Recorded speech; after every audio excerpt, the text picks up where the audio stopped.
მოგესალმებით, მე გახლავართ გიორგი დარასელია და მინდა აუცილებლად მოგიგეთ ყველა ის ადამიანი, ვინც განსასწრებელს შინახართ, უცხოეთში მყოფი ქართველი მინდა მოგიგითხოთ.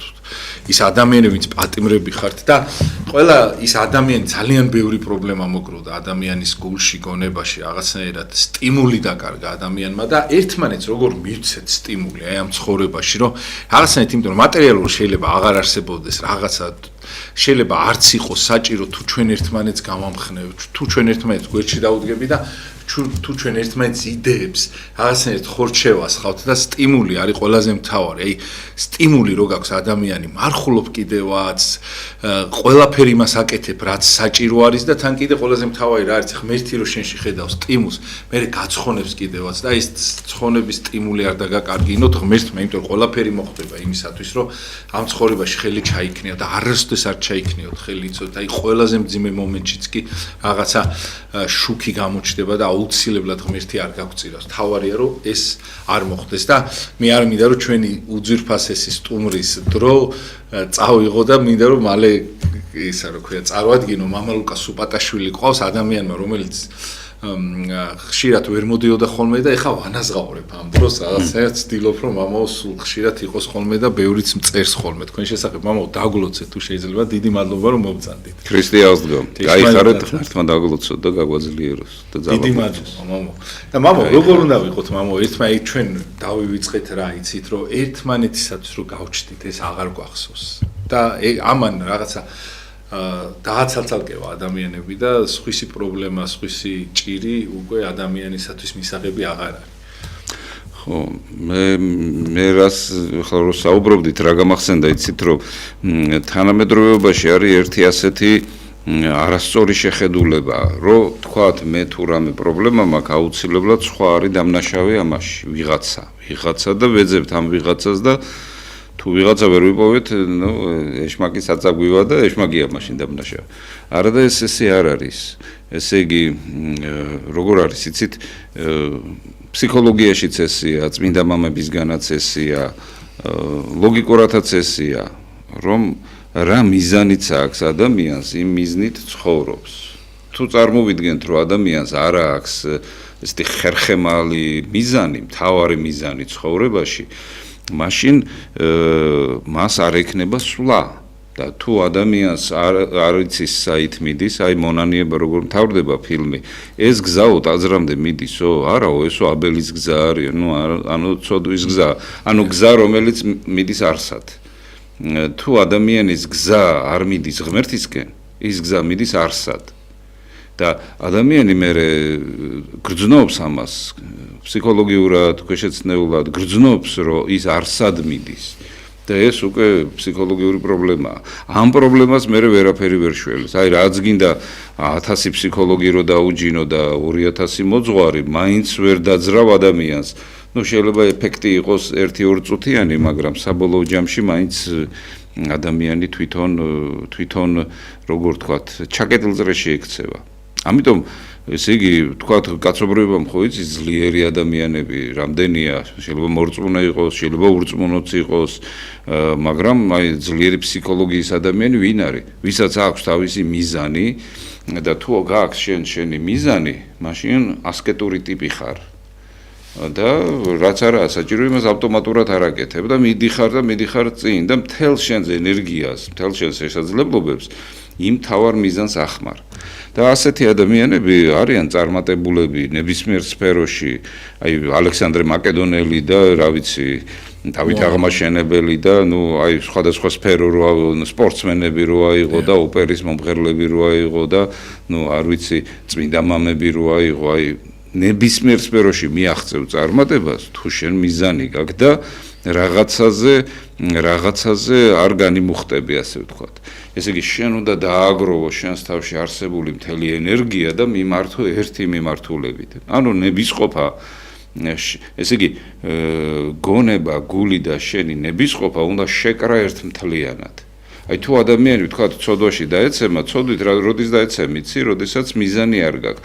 როდესაც შენი მიზანი არის რაღაცა ცოდვის ჩადენა, სიამოვნების მიღება, თუ მიზანია და სხვათა შორის აი თანამედროვე სამყაროში ეს ყველაზე დიდი პრობლემაა. იმიტომ რომ ყველაზე დიდი კერპი და ყველაზე დიდი საცტური და ყველაზე დიდი შეცდომა ეს არის სწორედ ეს სიამოვნების მოყვარეობა. მე ვგეგმავ რომ მივიღო სიამოვნება. შეიძლება ამიტომ მუშაობ, ამიტომ ვისვენებ, ამიტომ ვემზადები, ამიტომ ვგეგმავ, რომ სიამოვნება არ მოვიკლო. აი ეს უკვე არასწორი მიზანია და ადამიანი ადრე თუ გვიან აღმოჩნდება, ესე იგი, როგორ ვთქვათ, ეშმაკების ალყაში, ადრე თუ გვიან. იმიტომ რომ ეს ფაქტიურად ეშმაკის დაგებული მახია. სიამოვნების მოყვარეობა. ეს არის ამ პარტავნების ერთ-ერთი მძაფრი გამოხატულება. მარტო საკუთარ თავზე ეგოისტურად სიამოვნების განცდა რო გქონდეს და ყველაფრით შეიძლება განიცადოს სიამოვნება. არ არის აუცილებელი ნარკოტიკი იყოს, ან ლოთობა იყოს, ან აღვირახსნილი ცხოვრება იყოს.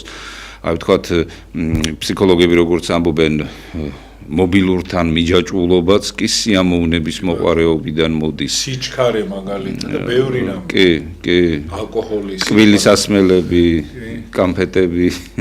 ყველაფერმა შეიძლება დაგიჭიროს, ანუ დამოკიდებული გაგხადოს თავის თავზე და დაგაბას, სადღაც დაგაბას. და თუ დაგაბა სადღაც, დაგაბა, მე უკვე პრობლემები დაგეწყება. აი საინტერესოა სახარებისეული მაგალითი რომ მოვიხსენოთ. ქრისტე სანამ დიდებით შევიდოდა იერუსალიმში, მოციქულებს ეუბნება რომ შედითო ქალაქშიო და ახსენითო კარაულიო, ანუ სახედარი ახსენითო იქო და მომიყვანეთო. ოღონდ ისეთი სახედარი იქნებაო, რომელსაც ზედა კაცი დაჯდომილი არ არისო ჯერო. და პირველი ვინც დაჯდა, ეს იყო მაცხოვარი ამ კარო. და ეს იონე ოქროპირი ძალიან ლამაზად განმარტავს, რას ნიშნავს ეს დაბმული სახედარი, რომელზეც კაცი არ არის ნაჯდომი. ეს არის, ესე იგი, განასახიერებს ადამიანს, რომელიც სადღაც არის მიბმული, რაღაცაზეა მიბმული. ვერ ითავისუფლებს თავს. თუ ვიღაცამ არ ახსნა, ის თავს ვერ ითავისუფლებს. მაგრამ როდესაც აი მოციქულებმა ღმერთის სიტყვისამებრ ახსნეს ის და მე დააფინეს სამოსი რომ მაცხოვარი დამჯდარიყო სახედარზე, აი ეს სახედარი, ესე იგი ადამიანის, ესე იგი სიმბოლური გამოხატულებაა, რომ შენც თუ თავს გაითავისუფლებ რაღაც ამ ქვეყნიურიდან, შენ ღმერთთან ერთად დიდებით შეხვალ იქ სადაც მხოლოდ სიხარულია და ღმერთ შემოსილი ხდები, ღმერთთან ერთად მცხოვრები ხდები და ამაზე უფრო დიდი სიხარული და ამაზე დიდი ბედნიერება უბრალოდ არ არსებობს, როდესაც ადამიანი გრძნობს რომ ღმერთი მასთან არის. აი მაგალითად პატარა ბავშვი როგორი ბედნიერია, როდესაც დედასთან არის, მშობლებთან არის. თუ თქვათ ბავშვმა დედა ვერ დაინახა, ან მამა ვერ დაინახა, ნუ უმეტესად დედა, თუ ვერ დაინახა, ბავშვი ესე იგი ფსიქოლოგიურად მძიმე მდგომარეობაში ვარდება. იმიტომ რომ შეიძლება დედა მიყვებოდა იმ სახედარს უკან, მე როგორც ვიცი, ესეც რომ მიდიოდა დედა მიყვებოდა. კი. და აი ნუ რაღაცნაირად აი ასე ადამიანმაც უნდა იპოვოს ღმერთი, მაგრამ უნდა შეხედოს რომ სადმე მიმული ხო არა ვარ. რაღაცა ცუდი თვისებები, ძირითადად ცუდი თვისებებია ის ჯაჭვი, რომელიც ჩვენს სადღაც მიგვაბამს და აი ესე ჯაჭვზე დაბმული ძაღლებით გვამყოფებს, რომელიც იყეფება დარბის, მირბის, მორბის, მაგრამ ეს ყველაფერი შეზღუდული აქვს. და კონტროლირებადი აქვს. ვინც დააბა, იმან გააკონტროლა, რომ აი ვთქვათ, ირბინოს 20 მეტრაზე, აგერ 2 მეტრა იქეთ-აქეთ და მორჩა, აი ესე იყოს. ამის იქეთ მისი სამყარო შეზღუდულია. აი ადამიანიც რაღაცა ასეთნაირად აბამენ მას და ადამიანმა ეს რომლებიც სტიმულს არ გაწევს. არა. თვითონ ადამიანი თავის თავს თვითონ იბამს და ცუდ თვისებებს აძლევს საშუალებას, რომ თავისი თავი დაიბას. ერთი ფილოსოფოსი ამბობს, რომ ადამიანმა თავისი თავი ციხეში თვითონ ჩასვაო და გისოსებათო მისი ცუდი თვისებები არისო და ძალიან მყარი მგისოსებიაო, ვერ გაანგრევო იმასო. თუ ცუდი თვისებები არ მოიშალე, თავისუფლებას ვერ ნახავ, იმიტომ რომ ის გაბამს შენ რეალ. ესე იგი, შენსა და თავისუფლებას შორის, შენსა და ღმერთს შორის არის რაღაცა ცუდი თვისებები, რომელიც უნდა დაძლიო. თქვათ და მე ავიშვი, თქვათ ეს ცუდი თვისებები მოვიშორებ, თქვათ თავისუფლება განვიცადებ, თქვათ უფალთან ერთად ვცხოვრობ, მე უკვე დიდი ძალა მაქვს მე და უკვე შემიძლია ადამიანებს დავეხმარო. თორემ თუ ბრმა ერთმანეთს გაუძღვება, ორივე ხრებში ჩავარდება, როგორ არის უფლის ნათქვამი და აი ვთქვათ და მე თუ ჩემი თვალიდან დირეს ამოვიღებ, მე უკვე შემეძლება მივხვდე როგორ ამოვიღოს სხვისი თვალიდან ბეწვი და ადამიანებს მართლა უჭირთ და ახლა რომ დავაკვირდეთ, აი ყველაზე მეტად რა ჭირდება ადამიანს, ვთქვათ განსაცდელში მყოფ ადამიანს, ვთქვათ ავადმყოფ ადამიანს, ვთქვათ პრობლემაში მყოფ ადამიანს ყველაზე მეტად აი სიყვარული გჭირდება. აი მაგალითად მე ყველაზე მეტად როდესაც გამიჭირდა, ანუ დედა რო გარდამეცვალა ბავშვობაში, ძალიან გამიჭირდა, ესე იგი ვერ პოულობდი აზრს რა მოხდა და რატო მოხდა ეს და თუ რამე მქონდა, ესე იგი მძაფრი მოთხოვნა, აი რომ რაღაცა სითბო გამოევლინა ვინმეს. ის კი არა რომ აი რა საწყალია და რა იცოდვა და რა ეშველება და ეს პირიქით ეს ამას ყობიდან გამოუყავდი, იმიტომ რომ მე ისედაც ტვირთი მაგ და შენ კიდე იძახი ვაი რა ეშველება და ვაი და ვუი ეს პირიქით მომძიმებდა.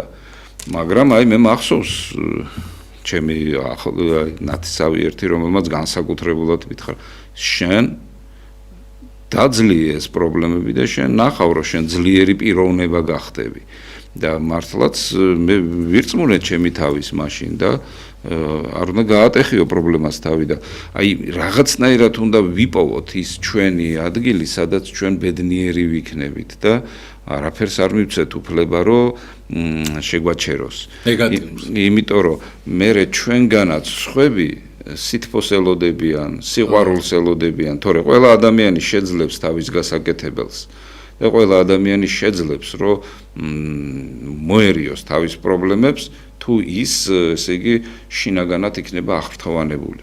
ამიტომ სტიმული იგივეა რომ აღაფრთოვანო ადამიანი.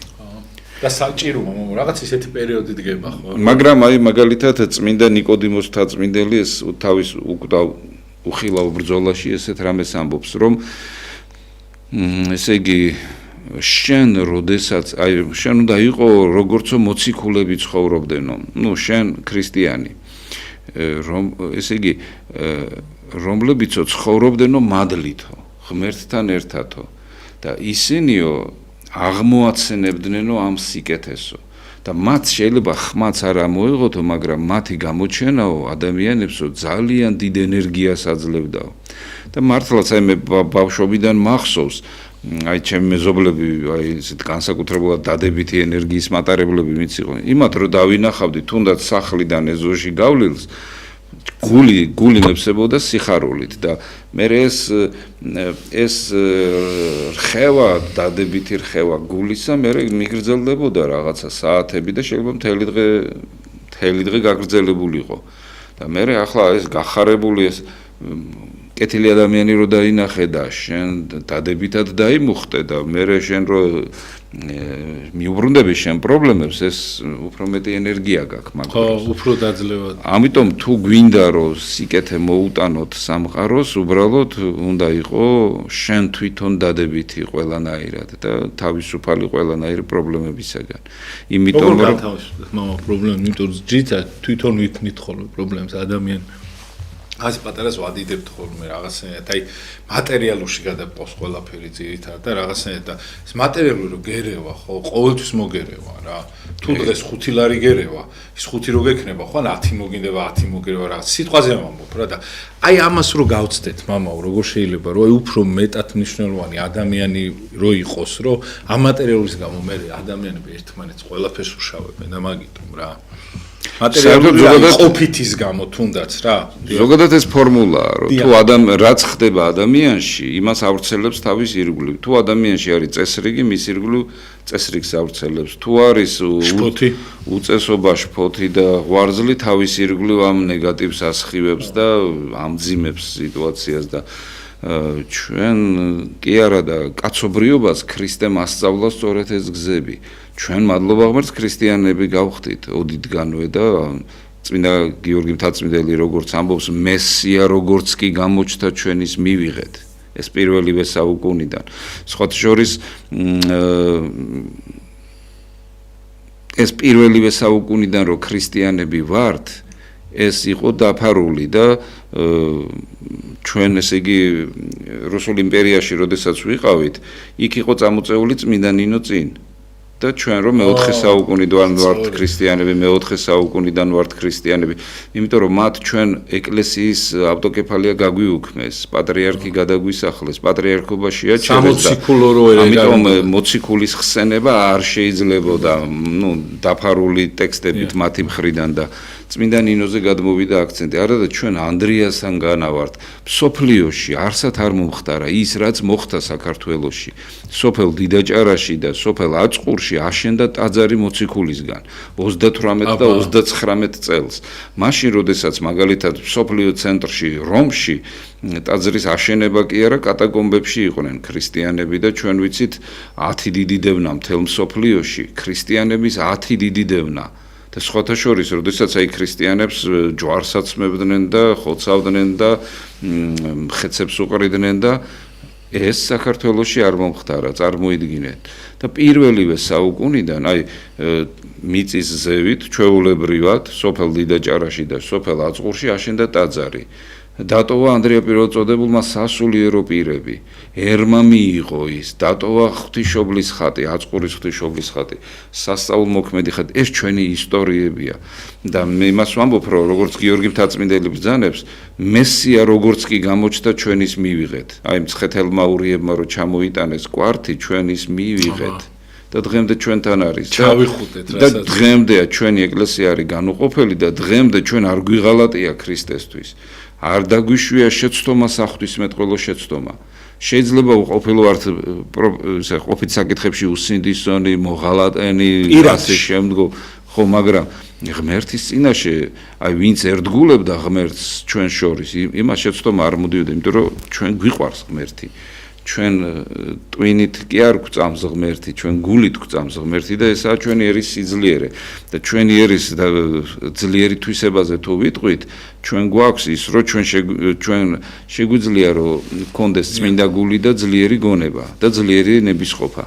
და აი ჩვენ ქრისტე და მოუბრუნდეთ ახლა იმ საკითხს, რომ ადამიანი რაღაცა პრობლემებში რო აღმოჩნდება, რა უნდა გააკეთოს მაშინ? ქრისტემ ასწავლა ის გამოსავალი. უფალი ამბობს, მე ვარ გზა, ჭეშმარიტება და სიცოცხლე. ესე იგი, ახლა გზა, სიცოცხლე, გზა, ჭეშმარიტება და სიცოცხლე. ახლა ეს არის მთავარი მიმართულებები, რომ ღმერთი არის ის გზაც, რომელიც შენ ცხოვრების გზა უნდა აირჩიო, ღმერთი არის ის ჭეშმარიტება, სხვაგან არ უნდა ეძებო სიმართლე სად არის და რა თქმა უნდა სიცოცხლე.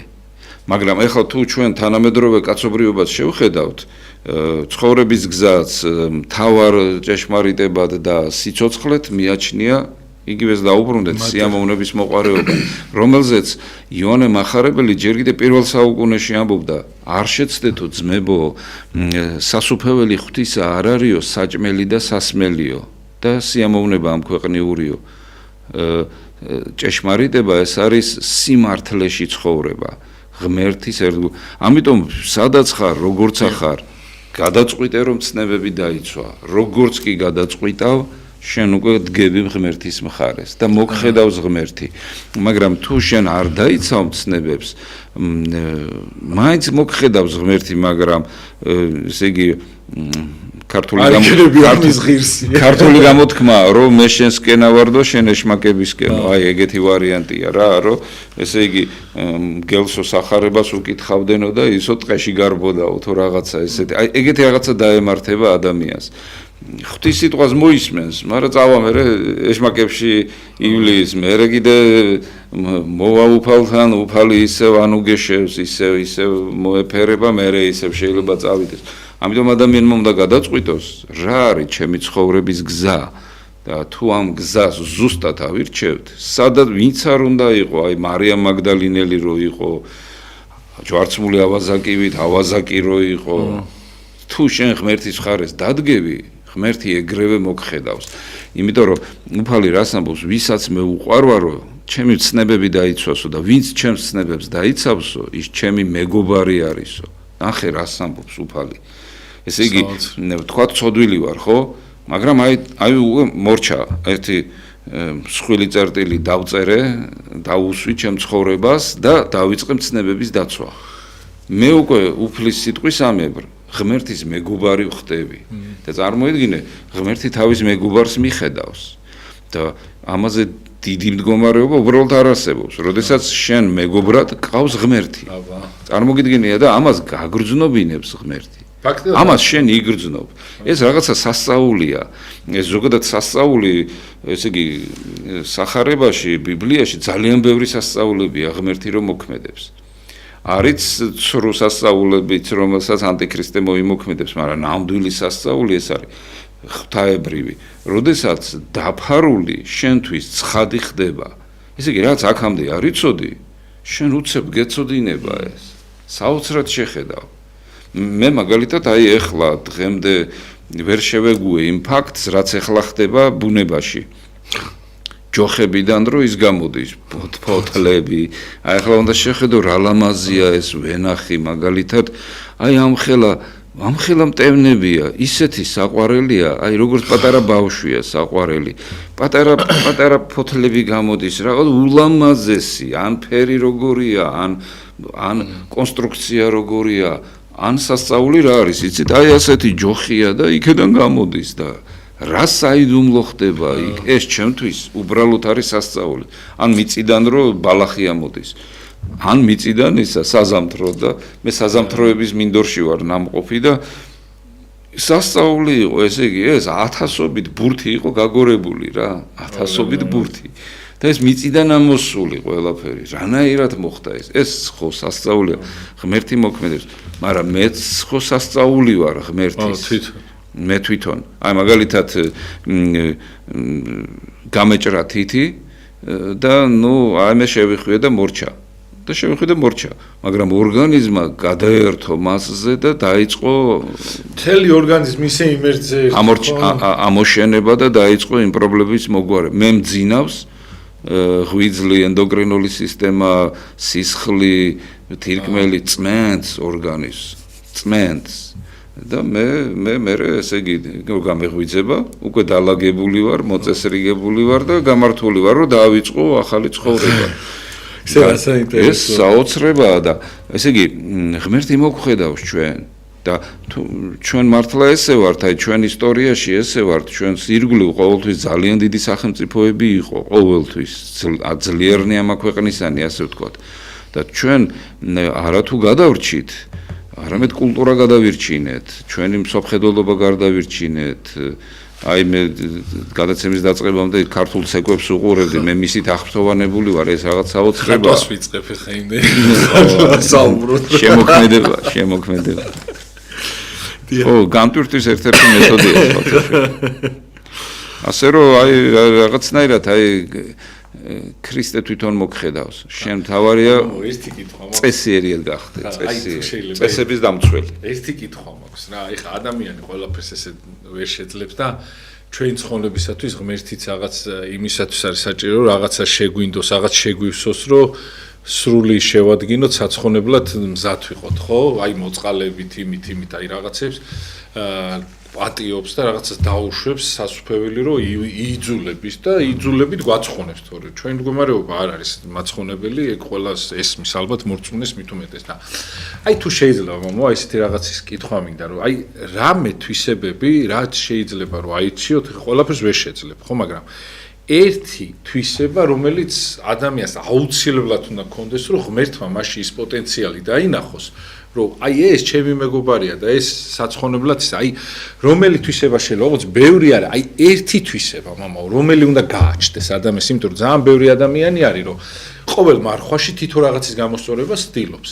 და აი ერთი რა თვისებაა ისეთი, რომ ბევრ რაღაცა სხვასაც დაალაგებს. ეხლა ჩემი აზრი სხვა, სხვა რა, მეც მაქვს პირადი აზრი რაღაცა იმ თვისებასთან მიმართებით. თქვენ რა სიტყვით, ეგ მაინტერესებს. აი რომელს ეგ არ მახსენდება, რომელიც შეიძლება ცალკე თვისება იმასაკნა, მაგრამ მე მაქვს მას ეგ ხო საინტერესოა მე თქვი. უფალს ხო ეკითხებიან, რომ აი რა არის ყველაზე მთავარი მცნებაო? ყველაზე მთავარი მცნება, ვიცით, ახლა ვინც ეს კითხა, იმან იცის 10 მცნება. და 10 მცნებაში არის არა კაცკლა, არა იპარო, არა იმრუშო, ბევრია. და ეუბნება მთავარი რა არის?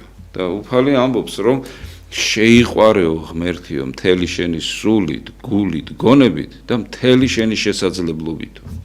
მე კიდე რას ვარ იცი დამკვირვებული ქრისტემ ხო ეს თქვა, ჩვენმა ერმა მას გაუგო და ჩვენს ერს უყვარს უფალი. ხო, ძალიან პარადოქსია, მაგრამ მე მაგალითად შევხედრი ვარ მძიმე ცოდვის ჩამდენებს. ხო. ცოდოს ხო ჩადიან მძიმესთან. ყაჩაღობა ან რაღაცა ისეთი. მაგრამ პარალელურად ღმერთი უყვართ. ან შეიძლება რაღაცა აღვირახსნილად ცხოვრობს და მაგრამ პარალელურად ღმერთი უყვარს. და ეს არის საოცრება, რომ ამ ადამიანის გულში, ესე იგი, სიბნელემ ვერ ჩააქრო სინათლე. ეს იონეს სახარებაში არის, რომ ნათელი იგი ბნელსა შინას ჩანს და ბნელი იგი მას ვერ ეწია. ესე იგი ბნელი, ესე იგი ნათელი არ ქრება ჩვენს ერში, არ ქრება და ვერც ჩაქრება. წლების და ათწლეულების მანძილზე მე რამდენი ხანით ვცხოვრობ, მე ვაკვირდები, ვიღაცას აქვს სურვილი, რომ ჩააქროს ეს ნათელი ჩვენს ერში. აქვს სურვილი. არ ქრება. ვერ ჩაქრება. შერეკილებში რომ აქედან ვერ ამოშლიო.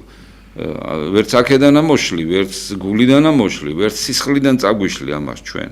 ღმერთის სიყვარული უბრალოდ ჩვენ სისხლში გვაქვს. ამის გარეშე უბრალოდ შეუძლებელია. თვისებებში კი ეს ღმერთის სიყვარულით უნდა იხემძღვანელო ყოველთვის. მე მაგალითად ერთ ადამიანს, რომელმაც აი ეს მიმტკიცებდა, რომ ღმერთი ძალიან უყვარს, მაგრამ ძალიან მძიმე ცოდვებში იყო. ვეუბნები, უფალი ესე არ ამბობს, რომ თან მე მთავარია გიყვარდე და მე რაც გინდა აკეთე, ესე არა. საქმით უნდა დაამტკიცო ჩემი სიყვარული. ვისაც მე უყვარვა, რომ ჩემი მცნებები დაიცვასო და გიშვებს უკვე მცნებებისკენ. და მე დღის მანძილზე რაც შეგხვდება, მცნებები ისეთი იდეალური მოგონება, როგორ თქვა, ღმერთის მოცემულია. იდეალური ამიტომ 360 გრადუსიან დაცვას გიკეთებს. ვერაფერი ვეღარ მოგატყუებს. ნებისმიერ შემთხვევაში მიხვდები რა უნდა გააკეთო, როდესაც ცოდვა გიახლოვდება. თუ მცნებას დაიცავ, ნიშნავს, რომ გიყვარს ღმერთი. ვინც იცავს ცნებებს, უყვარს ღმერთი. ვინც ცნებებს არ იცავს, ჯერჯერობით ცოდვა უფრო უყვარს ვიდრე ღმერთი. ამიტომ აი ეს მაგრამ არ ნიშნავს, რომ ღმერთი არ უყვარს, ხო? არა, რას ამბობ? ჯვარცმული ავაზაკი ცხონდა პირველი ადამიანთა შორის. ეს ნიშნავს, რომ მასში იყო ეს ნათელი და აი მომენტში უწევ ესე იგი გადახარა ღმერთისაკენ და აი ეს ასეთი კაცობრიობას, ასეთი დიდი ადამიანები ძალიან ბევრი ყავდა. აი მარიამ ეგვიპტელის წმინდანობას ვინ იფიქრებდა, ვინც მის ცხოვრებას უყურებდა. მარიამ მაგდალინელის წმინდანობას ვინ იფიქრებდა, ვინც მას ხედავდა, მისი მოკლა უნდათ, ჩაქოლვა უნდათ. იმდენად გარყვნილი იყო და წმინდანი გახდა და ერთ-ერთი უდიდესი წმინდანი და უსაზღვროდ აი მე მაგალითად აი ამ ქვეყნიდან გასვლა იმითაც მიხარია, რომ აი მარიამ მაგდალინელს ნახავ და როგორი სასწაულია არა, რომ ასე პირდაპირ ნახავ ისეთ, რომ დაინახავ აი შორიდან, რომ აი ის არის. ის არის, ვისაც უფალი უყვარდა ძალიან და ვისგანაც 7 ეშმაკი გავიდა. ეს ნიკოლოზის ნახვა მინდა ძალიან მაგრა რა. ყველაზე ძალიან აი მისი ნახვა მინდა ძალიან და მამა მე ვფიქრობ ერთ რაღაცას, ესეთი რაღაცა, არა რომ აი სადაც თუ მოგებული დავრჩი, ხცოდული კი ვარ და ცოდვებს ნახდათ ვერევით ხა და არავინ არ თქვა სულ ამის მოერია, მაგრამ ამ შემთხვევაში მამაო სიმდაბლე. მე მგონი ერთ აი შეიძლება აი ყველანაირი დამნაშავე იყო, მაგრამ აი სიმდაბლით მამაო ყველაფერი გადაგაქვს რა. ის ძირითადი რაც ხდება შენზე ზეწოლა. ყველაფერი არის შენი სიამაყის დასადგურნად რა. აი ნებისმიერ რაღაცა ცოდვაც კი სიამაყით არის გამოწვეული რა, ბევრი რაღაცა რომ შენი თავი რაღაცად მიგაჩნია და ამ შემთხვევაში მამაო აი სიმდაბლე აი ამპარტაონიო ძაქსო უფალსო რა არ უყვარს ამპარტაონი. აი სიმდაბლე ერთიც შევა რომ იყოს აი მაცხონე ის ავაზაკი ცხო როგორია სხვისი აღიარება, ხო? თან ჯვარცმულის რომელიც არ გეღმერთება იმ წამს. მეუნება რომ მე ამ წამს ღმერთი არ ვარ, მე ზუსტად ისე მткиვა როგორც შენ და ამის აღიარება, რომ აძნელია ღმერთად თან.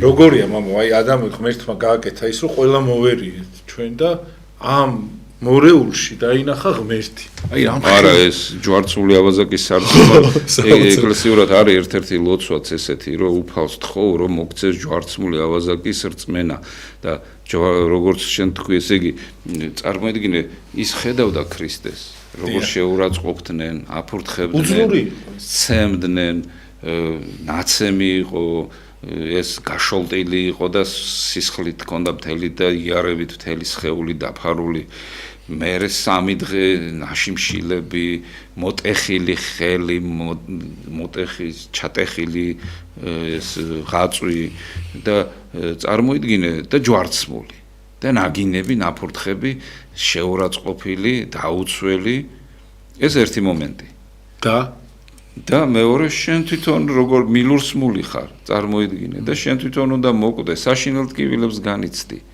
ჯვარცმა იმით იყო რთული რომ ნენელა სისხლი გეწამლებოდა სუნთქვა გეკუმშებოდა და აი ვეღარ სუნთქავდი და ასე კვდებოდი მაგრამ ნუ ახლა შაბათი წმინდა დღე იყო და ამიტომ თხოვეს რომ შაბათს არ შეიძლებაო რომ ესე დასჯილი ადამიანები იყო ამიტომ დროზე ადრე მოკალითო წვივები გაუტეხეს წმინდა დღე დროზე წვივების გატეხვით მოკლეს ეს ავაზაკები და ახლა აი ამ მდგომარეობაში მყოფი ადამიანმა დაინახა ღმერთი ესე იგი როგორი სიმართლის მოყვარე უნდა იყოს შენ მე კიდე ვიტყოდი რომ აი უდიდესი თვისება უნდა კონდეს ადამიანს სამართლიანი უნდა იყოს ყველგან და ყველაფერში სიმართლე უნდა ეძებოს ყველგან და ყველა არა თავისი თავი არამედ ობიექტური ღმერთის თვალით უნდა შეეძლოს დანახვა სიტუაციის წმინდა მამები ამას ისწავლებიან რომ შენ ეგოისტური ხედვა არ უნდა ქონდეს ღმერთის თვალით უნდა ხედავდეს სიტუაციას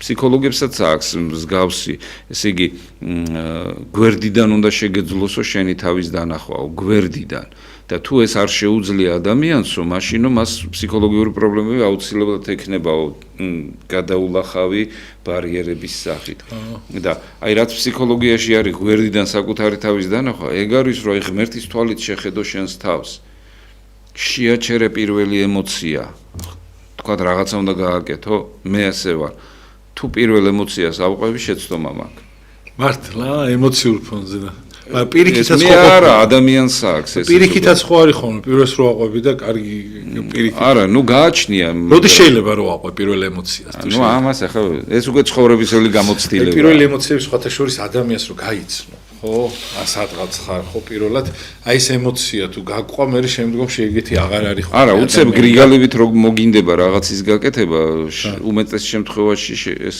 შეცდომისკენ მიდის ადამიანმა უნდა როგორც იტყვიან ასჯერ გაზომოს და ერთხელ გაჭრას და ეს ძალიან მაგარი მეთოდია ჩვენ მოუთმენლები ვართ ჩვენ ძალიან ძლიერი ვართ ჩვენ ოქროს ხანა გქონდა ოქროს ხანას ასეთ გეოგრაფიულ არეალში რომ დააყენებ ქვეყანა ხომ ეს ძლიერ ერს ნიშნავს მაგრამ ძლიერი ერი არ ნიშნავს ესე იგი სიმდიდრის მქონეს ან სამხედრო ძლიერების მქონეს ძლიერი ერი ნიშნავს ღმერთის ერთგულ ერს როგორც კი ჩვენმა ერმა ესე იგი ღმერთი დაივიწყა და ამ ქვეყნიურ შვებას სიამეს მისცა თავი ჩვენ დავკარგეთ ოქროს ხანა დავკარგეთ და იმის მერე ფეხზე ვერ დამდგარვართ და მე ხედავ რომ ფეხზე ვდგებით ახლა და გვინდა რომ დავდგეთ ფეხზე და დავდგებით კიდეც დიდი მაგრამ იმიტომ რომ გვაქვს ეს სიძლიერე გვაქვს ჩვენ მთავარია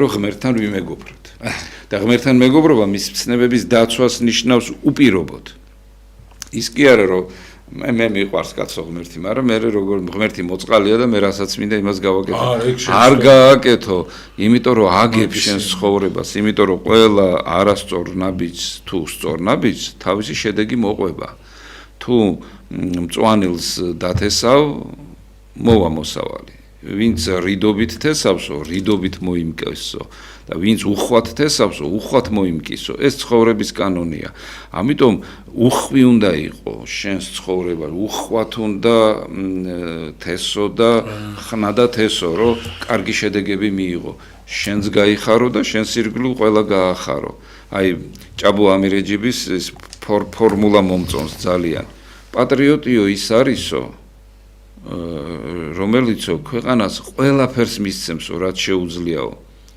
ეს არ ვთქვია, მაგრამ იგულისხმება, რომ სიცოცხლესაც კი დათმობს თავისი სამშობლოს გულისთვის. და იქედან იმდენს აიღებსო, რამდენსაც ბედი არ გუნებსო. წარმოიდგინეთ, რამდენსაც ბედი არ გუნებსო. და აი ესეთი აზროვნებაა სწორი. და ესე მოიყვანა ჩვენმა წინაპარმა დღემდე ჩვენიერი.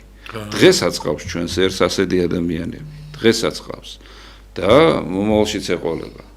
და ღმერთმა ქნას რომ ჩვენც ესეთები ვიყოთ. უბრალოდ მე ვწყვიტავ როგორი ვიქნები. აი მე ვწყვიტავ როგორი ვიქ, შენ წყვიტავ შენ როგორი იქნები. ჩვენ წყვიტავთ ჩვენ როგორი ვიქნებით. ამიტომ აი უწმინდესი ილიას კურთხევა მე იმას ანდერძად აღვიქვამ. ღმერთიო კურთხევას გვაძლევსო ქართველებსო 92-93 წლებია. ღმერთი კურთხევას გვაძლევს ქართველებსო ვაჩვენოთო მსოფლიოსო როგორი უნდა იყოს ადამიანიო. და მე მაშინ ძალიან ისეთი დამაფიქრა ამან. ხომები, გაჭირვებები, ერის სულს ღაფავს თითქოს. და აი ამ დროს რო ფიქრობდი და ვაკვირდებოდი ჩემს ერს და ხედავ რომ ამის პოტენცია თითოეულს აქვს. აი ხო ქუჩაში ბავშვები დავინახე, დედები რომელსაც ბავშვები მიყავდათ, ნუ საოცარი ადამიანები რომელიც თავის შვილს აძლევს ყველაზე დიდ რამეს, სიყვარულს. და ბავშვს რომელსაც სიყვარულს აძლევენ ბავშვობაში, ის ძალიან ძლიერი აფრთებგაშლილი გაიზრდება. ამიტომ აი უნდა მივცეთ ერთმანეთს სიყვარული და სტიმულიც ეგ არის და აღფრთოვანებაც ეგ არის, იმიტომ რომ მაგალითად აი გულით რომ პირველ ქადაგებას რომელსაც მე მოусმინე ზუგდიდში იყო. მამა ფრიდონა სათიანი მახსოვს. საყვარელი კაცი. ეხაც კარგად არის. კი. და ეს საოცარი რამე თქვა.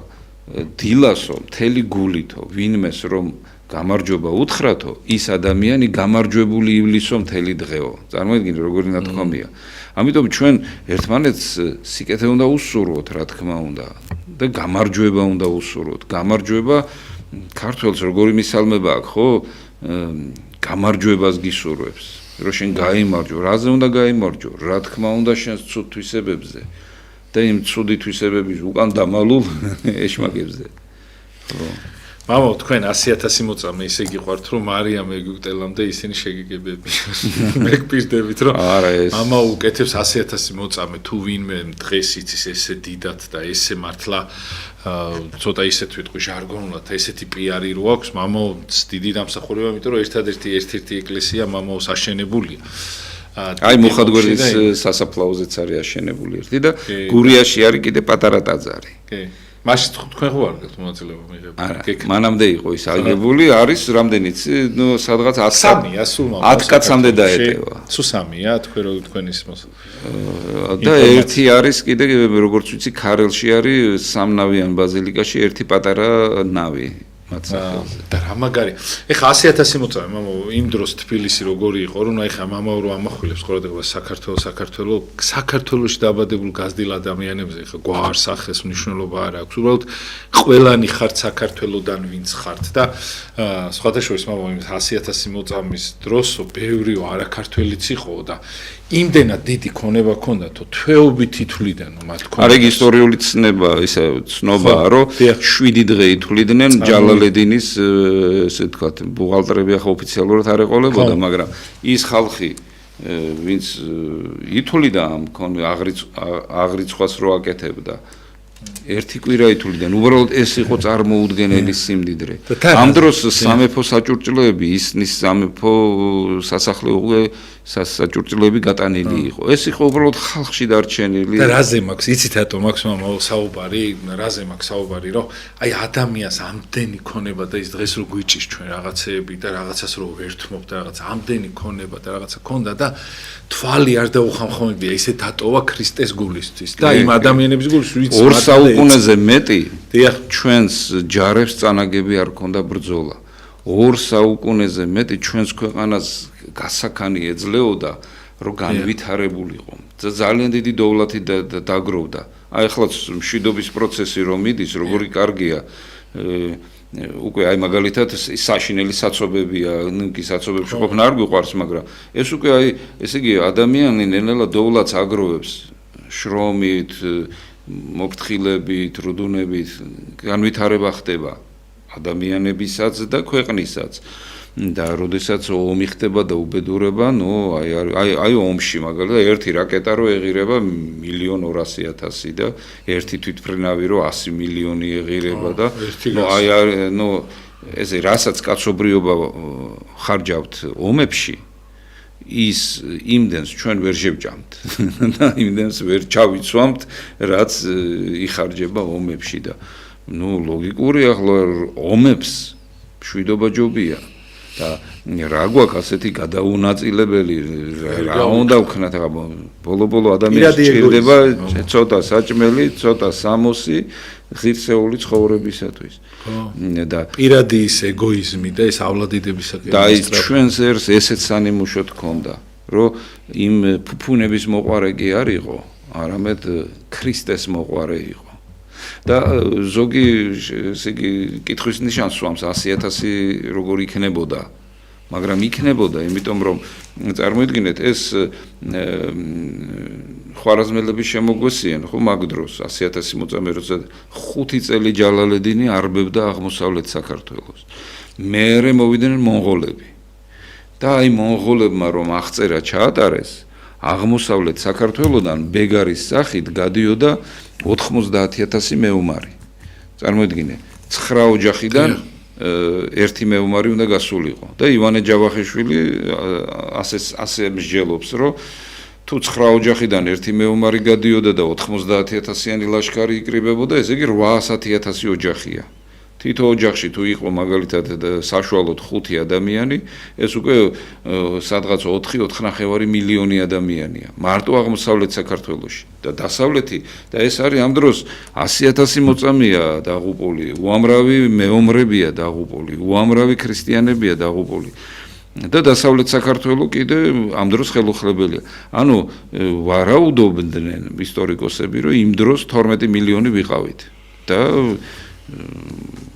თუ 12 მილიონიან ერს 100.000-იანი დედაქალაქი ექნება ეს არაფერი სასწაული არ არის ჩვენ ეხლა რამდენი ვართ 3.5 მილიონი თუ 3.700 როგორც არის და 1.5 მილიონიანი დედაქალაქი გვაქვს და ეხლა 12 მილიონი რო ვიყოთ რამდენიანი დედაქალაქი გვექნებოდა და ამასაც ვარაუდობენ რომ იმ პერიოდში მე-12-13 საუკუნეში საფრანგეთი იყო 3.5 მილიონი რუსეთი 5.5 მილიონი ჩვენ კი აი ამდენი ასე რომ 100.000 მოწამე ეს რეალური ციფრი კი არ არის 100.000-ობით მოწამე გვყავდა ჩვენ იმიტომ რომ მსგავსი ტრაგედიები ტრიალებდა სამხრეთ საქართველოშიც სოფელის იმერხევშიც ეხლა თურქეთის ტერიტორიაზე რო არის ამ ისტორიებს იხსენიებენ უხუცესები ზაქარია ჭიჭინაძის აქვს შეკრებილი ეს და აი კაისკელი წიგნია სულ უხუცესების მოგონებები და იქ აღწერენ როგორ მსგავსი მეთოდებით როგორ ხდებოდა ქრისტიანთა რბევა და ხოცვა თუ ისინი ქრისტეს არ უარყოფდნენ რა თქმა უნდა ეს ტესტივით იყო ხატის დადება და თუ არ დააფურთხებდი და ფეხით არ გადაუვლიდი ნიშნავს რომ შენ ქრისტეს არ უარყოფ და ეს არ შეეძლო ქართველს არ შეეძლო და არ ვიცი მე რეებია გვაქვს გადატანილი და ჩვენ არც ვიცით 100.000 მოწამე კი არ გვყავს 100.000-ობით მოწამე გვყავს ჩვენ უბრალოდ საოცარ აი ძალიან მიყვარს ფილარეტ მოსკოველი იყო ძალიან დიდი ღვთისმეტყველი მოსკოვის მიტროპოლიტი იქ ხო პატრიარქობა გაუქმებული იყო და უპირატესი მიტროპოლიტი იყო მოსკოვის ძალიან ძლიერი მქადაგებელი და ქართველები ყოფილანი ქართველი თავადები წირვაზე სტუმრად და ესე უქადაგია ძლიერად და ძლიერი ქადაგებელი იყო ზოგადად მერე ტრაპეზზე მიიწვია და მერე ეკითხება მოგეწონათ ქადაგება რა თქმა უნდა დიდებულია ფილარეტ მოსკოველის წიგნებია და ღვთისმეტყველებაში გადიხარ ხოლმე მის კურსებს ცოდნა რომ მიიღო და ქართველს ეკითხება რომ მოგეწონათ რა თქმა უნდა მოგეწონათ თქვენთანო ქადაგებენო ესეთ საქართველოშიო და პასუხია გენიალური საქართველოში ასე ცხოვრობენო ასეც საქართველოს რო ქადაგებთო მასე საქართველოში ცხოვრობენო და აი წარმოიდგინეთ ჩვენ გვაქვს ეს უნარები რომ ასე ვიცხოვროთ და შევძლოთ ეს და ახლა წარმოიდგინეთ როგორი ვიქნებოდით მაშინ ოქროს ხანაში როდესაც ალბათ უსინდისო არავინ არ გეყოლებოდა.